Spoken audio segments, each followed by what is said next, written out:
This is Module 3, Reflection. The podcast I listened to was Creative Kindergarten by Amanda Burke.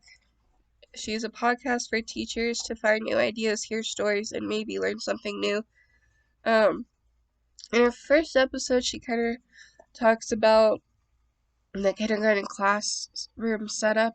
She does kindergarten like full day, and she has she has a partner that helps her teach as well. So she is from Ontario, Canada, and in her school, she can't bring in outside furniture, because there's no room for it, and whatever furniture is in her classroom, she can't get rid of because there's nowhere to store it. Her next episode is like the first day of kindergarten, and like what that would kind of look like if you're a new teacher and you're nervous about it.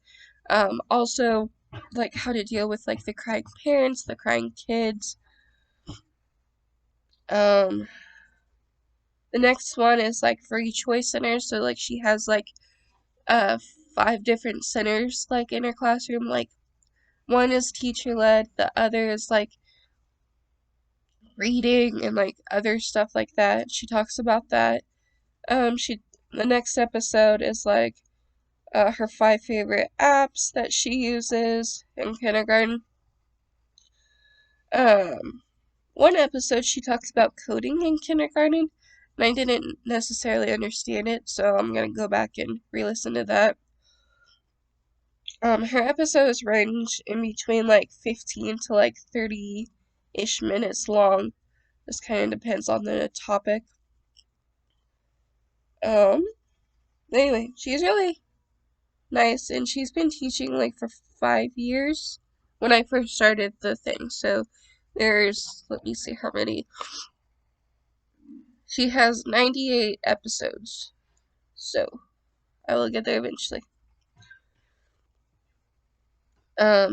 What are ways the podcasting and blogging can help? So podcasting can help like student engagement, listening skills, student independence, and um, reflective thinking. Blogging, I mean, blogging, it's kind of like journaling.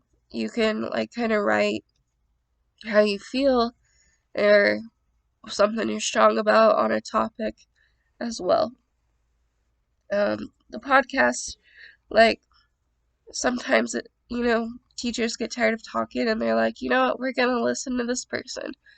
And also, like sometimes the students listen better because the teacher isn't talking and it's someone else with new information. My experience with Prezi, so it was my first time using it. I feel like I'm old school because um, PowerPoint to me is a lot easier to use. One thing though is that it was easy to catch on to, and once I got the hang of it, I rolled with it. I did like that I could add audio to it, like voice recordings, so then that way I can talk through the presentation.